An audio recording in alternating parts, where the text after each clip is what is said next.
back ke YouTube channel. Kembali lagi bareng aku. Halo adik-adik, gak terasa lagi ya, beberapa hari lagi kalian menuju ujian SPOM 4. Gimana nih persiapannya? Apakah sudah matang? Nah, bagi adik yang baru bergabung di channel ini, jangan lupa tekan tombol like-nya juga, komen, dan subscribe, dan share juga ke media sosial lainnya, biar channel ini menjadi channel edukasi yang berkembang. Dan kalian wajib tonton juga ya, ini udah masuk part 8 harusnya ini ya, ini part 8.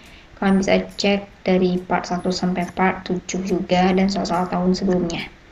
Oke, nah ini ada rekomendasi buku belanja buat kalian. Nah, ada beberapa permintaan, dia tuh maunya ebook karena nggak keburu kan. Kalau beli bukunya di sekarang, kalian bisa juga pesan ebooknya di order di Shopee ya, gitu. Nah, ini testimoni yang udah lolos juga.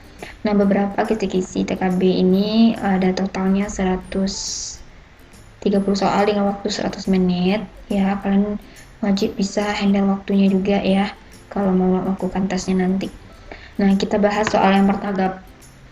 Untuk soal nomor 1 ini menanyakan ide pokok paragraf teks tersebut yang tepat adalah.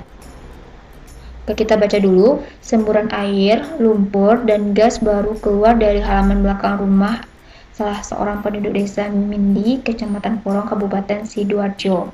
Semburan itu merupakan semburan yang ke-59 yang muncul di sekitar pusat semburan utama.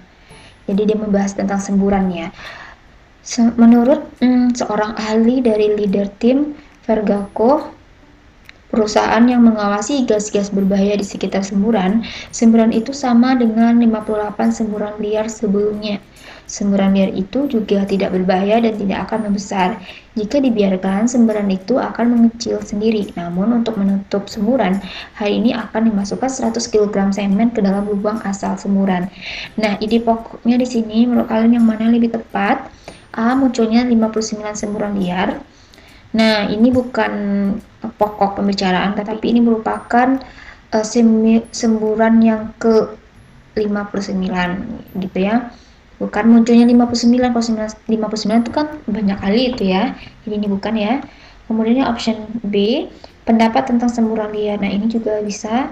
Yang C, pengawasan gas oleh tim ahli, bukan. Ini pokok pembicaranya menutup lubang asal semburan itu lebih ke solusinya, juga bukan ide pokok, dan sifat semburan liar juga bukan. Jadi lebih tepat adalah option B. Kenapa? Pendapat tentang semburan liar. Jadi di sini ada menurut dari seorang ahli leader tim juga menjelaskan gimana tentang semburan liar tersebut. Oke. Kita lanjut ke soal nomor 2, opini. Kalau opini itu kan pendapat orang, kalau fakta pasti ada dibuktikan dengan kejadian-kejadiannya seperti tanggal, ya, tempat gitu. Nah, tadi kita udah baca juga teksnya, jadi kita lihat aja langsung optionnya. Semburan liar itu tidak berbahaya dan akan mengecil dengan sendirinya. Nah, ini mungkin lebih ke opini ya, karena tidak ada fakta yang lebih jelasnya di sini. Jadi ini benar, termasuk ke opini. Kemudian yang B, ruang warga yang terkena semburan terletak di desa. Nah, ini merupakan fakta karena ada nama tempat, kecamatan, dan kabupaten. Jadi ini bukan. Semburan ini merupakan semburan ke-59 juga fakta ya. Di sini juga dijelaskan. Kemudian yang ini juga bukan ya. Jadi yang option D, hari ini akan dimasukkan 100 kg. Ini fakta ya, udah dari sini. Kemudian semburan keluar dari halaman belakang. Memang fakta, mengeluarkan dari rumah warga. Jadi ini bukan juga ya. Jadi yang termasuk opini adalah option B. Kita lanjut ke soal nomor 3 tentang pemahaman bacaan. Kita baca dulu teksnya. Pola memberikan kontribusi yang signifikan terhadap angka kejadian dan kematian akibat kanker di Amerika Serikat. Oleh sebab itu, akhir-akhir ini anjuran gaya hidup dan pola makan sehat sangat digalakkan. Bahkan di American Society dan The National Center Institute telah mempublikasikan pedoman pola makan untuk orang-orang Amerika yang intinya lebih mengurangi lemak serta menaikkan konsumsi serat, buah-buahan, dan sayur-sayuran. Penelitian mutakhir memusatkan perhatian pada makanan dari soya yang ternyata dapat membantu mencegah kanker payudara. Oke. Temuan bahwa isoflavon dapat membantu mencegah kanker payudara sangat menarik. Ternyata di tengah bayangan ketakutan akan keganasan kanker payudara, justru ditemukan soya, makanan sederhana yang mempunyai potensi sederhana juga. Daya soya terkandung isoflavon, yaitu suatu fitoestrogen yang dapat menghambat pertumbuhan sel kanker pada jaringan payudara. Hasil penelitian membuktikan bahwa dengan mengkonsumsi makanan dari soya akan menurunkan risiko terserangnya kanker payudara sebesar 50%. Oke, ini lebih ke pola hidup sehat ya, yang mana nantinya dia akan membahas soya. Ibaratnya soya ini dia bisa mencegah kanker dari payudara setidaknya 50%. Jadi tema yang cocok untuk kutipan di atas adalah A. Soya dapat memperkecil angka kematian. Bukan itu ya. B. Pola makan menjadi penyebab kematian akibat kanker, juga bukan. C. Makanan dari soya mencegah timbulnya sel kanker. D. Soya mengandung isoflavon, dan E. Soya mengandung potensi mencegah kanker payudara. Nah, lebih tepat yang E. Kenapa? Di sini kan dia menjelaskan soya dapat mencegah kanker payudara. Kemudian dia juga menjelaskan temuan bahwa isoflavon dapat membantu mencegah kanker payudara, katanya kan. Lanjut. Nah, jadi di sini juga dijelaskan ternyata di tengah bayangan ketakutan akan keganasan kanker payudara justru ditemukan soya. Makanan sederhana mempunyai potensi sederhana juga, dan soya terkandung isoflavon. Nah, jadi di sini kan isoflavon ini zat yang terkandung di dalam soya gitu ya, justru menghambat pertumbuhan sel kanker jaringan payudara. Dan di sini juga dijelaskan bahwa soya juga menurunkan risiko kanker payudara sebesar 50%. Jadi ini lebih tepat jawabannya yang option E, soya mengandung potensi mencegah kanker payudara. Oke, dengan teks yang sama kita juga mencari kalimat inti dari kalimat luas. Jadi kita mencari inti pokok dari kalimat luas ini. Penelitian mutakhir memusatkan perhatian pada makanan dari soya yang ternyata dapat membantu mencegah kanker payudara. Jadi kalimat intinya apa? A. Penelitian memusatkan perhatian. B. Makanan dari soya. C. Membantu mencegah kanker perhatian pada kanker payudara. Dan E. Penelitian kanker payudara. Nah, ya intinya adalah kata kuncinya di awal di sini adalah penelitian. Ya udah, berarti di sini tuh lebih tepat ke penelitian memusatkan tentang perhatian. Nah, jadi jawabannya lebih tepat adalah option A. Oke, bisa ya. Kita lanjut ke soal nomor 5. Ini selalu pergi berpariwisata di akhir pekan. Tidak semua tempat wisata terletak di luar kota. Nah, jadi kesimpulannya apa?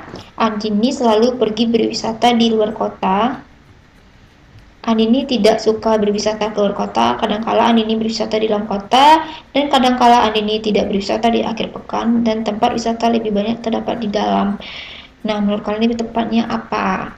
Nah, di sini kan kata kuncinya dibilang Andini itu selalu pergi berwisata di akhir pekan, selalu pergi berwisata.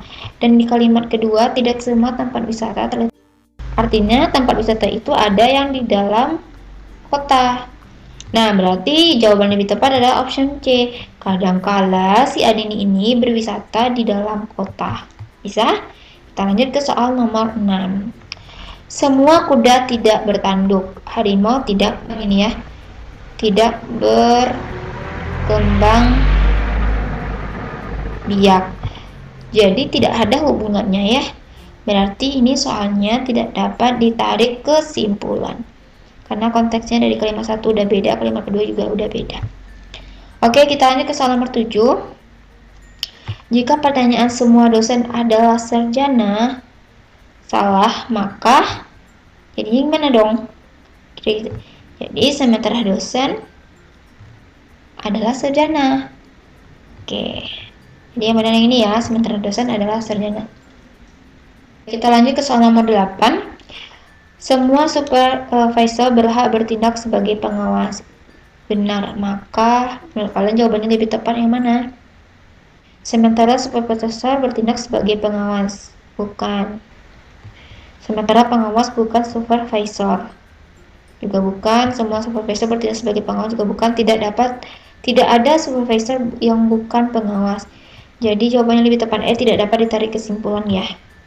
Karena di sini kan katanya semua supervisor berhak bertindak sebagai pengawas. Jadi di sini pun tidak ada jawabannya yang menuju ke sini. Berarti jawabannya tidak dapat ditarik kesimpulan. Oke, kita lanjutkan ke perhitungan atau numerik dari soal nomor 9. 3 2 per 5 dikurang 0,45. Jadi kita tulis dulu di sini ya. 3 2 per 5 dikurang, nah 0,45 itu kita anggap aja jadinya 45 per 100, ya kan? Nah, biar lebih gampang, 5 kali 3 15 tambah 2 17 per 5 dikurang 45 per 100. Samakan penyebut, berarti ini penyebutnya 100, 100 kurang 5, 100 bagi 5 20. 20 kali 17 adalah 340 dikurang 45 sama dengan 295 dibagi 100. Nah, kalau dibagi 100 ini kan sama dengan 295 per 100, ya kan? Nah, jadi 2 per 95 ini bisa sama-sama kita bagi menjadi 5, 2, berapa bagusnya ya? Bagi 5 ya. Sama-sama dibagi 5 berarti 19 per 100 juga bagi 5, 100 bagi 5 juga 20. Jadi jawabannya lebih tepat adalah option C. Gitu. Jadi jadikan ini 45 per 100 dulu biar lebih gampang. Nah, ini juga gampang nih soal nomor 10 ini, kan ini kali nih, kalikan ini dulu, kalikan lagi, baru dikurangi dengan yang ini. Jadi 87 dikali 73 berapa? Adalah 6.351. Kemudian 76 kali 64 adalah 4.864. Totalkan dulu, ditotalin. Ini dapatnya berapa? 5, 11, 1, 12, 1. Berarti di sini 11 ya, 11.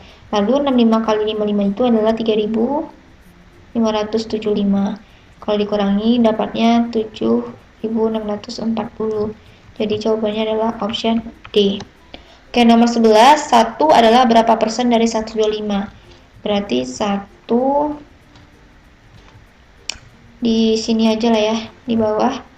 1 sama dengan berapa persen? Kita anggap aja dia X. Berapa persen dari 125? Ini kan, berarti kalau kita kali silang, berarti ini X persen kali 125 sama dengan 100. Berarti X sama dengan 100 bagi 100. Ininya persen, berarti X-nya sama dengan kira-kira berapa? 100 bagi 125. Kalau sama-sama dibagi 100 kan dapatnya 1 dibagi 1,25. Berarti itu sama dengan 0,8% ya. 0,8. Jadi jawabannya adalah option B. Dan ini angkanya berkoma-koma, lebih gampang semuanya kita kali 1000, berarti ini 21.063 dibagi dengan ini, kalau kali 1000 juga bagi dengan 70. Nah, kita ambil aja angka bulat pastinya. 21.000 dibagi dengan 70 adalah 300 ya. Berarti 300, sekian. Jadi jawaban lebih tepat yang mana? Berarti antara option ini E ya, antara D sama C. Nah, kemudian sisanya itu 63 dibagi 70, pasti dia komaan kan. Nah, jadi nggak mungkin dia jawabannya itu 309, berarti 300, sekian. Jadi jawabannya adalah option C yang lebih tepat. Oke, kita lanjut ke spasial soalnya. Di sini ada titik ya, titik 1, kemudian bertambah titiknya dengan searah ini, jadinya 2. Kemudian bertambah di sini jadinya 3, berarti searah ini, berarti titiknya di sini harus 4. Jadi jawaban lebih tepat adalah option C. Nomor 14, ini ada gambar segitiga lalu digabung dengan ditambah dengan satu gambar ya. Nah, berarti bentuknya seperti ini. Kalau ditambah lagi bentuknya seperti ini, kalau ditambah lagi pasti bentuknya seperti ini. Jadi jawaban lebih tepat yang option B. Next, soal nomor 15. Di sini ada titik 1, kemudian titik 2, kemudian lanjut titik 3. Berarti di sininya titik 4, lanjut berarti di sini hanya ada titik 5. Jadi jawabannya adalah option E. Gampang ya. Nomor 16. Di sini ada segininya ada 1 2 3 4 5 6. Sini 1 2 3 4 5. 1 2 3 4. Berarti pengurangan 1, berarti selanjutnya pasti 3, yaitu option C jawabannya. Ini ada garis 1 tambah lagi 1 garis tambah lagi 1 garis, berarti sini lagi kan. Jadi jawabannya yang option C. Gampang banget. Nah, soal nomor 18 ini deret. Coba kita lihat polanya. Coba kita lompat dua dulu ya. Ini ke sini, ini ke sini, ini ke sini. Berarti ini penambahan 2, penambahan 2, dan penambahan 2. Berarti 2 ke 6, penambahan 4, 6 ke 10 tambah 4, 10 tambah 4 berarti adalah 14. Jadi jawabannya option B. Kemudian 4 ke 9 tambah 5, 9 ke 16 itu tambah 7. Berarti kesininya tambah 2 tambah 2, berarti ini tambah 9 dong ya. Berarti 16 tambah 9 adalah 25. Jadi option D. Next, kalau ini 30 ke 35 tambah 5, 30 ke 40 tambah 5 juga. Berarti ke sini juga tambah 5 yaitu 45. Jadi jawabannya option A. Nah, sekian dulu untuk 20 soal ini. Semoga terbantu dan dicek juga ya soal-soal pembahasan lainnya di part-part sebelumnya. Buka aja di playlist YouTube aku namanya Semua 4. Semoga video ini terbantu buat kalian. Thanks for watching. See you on my next video. Assalamualaikum warahmatullahi wabarakatuh.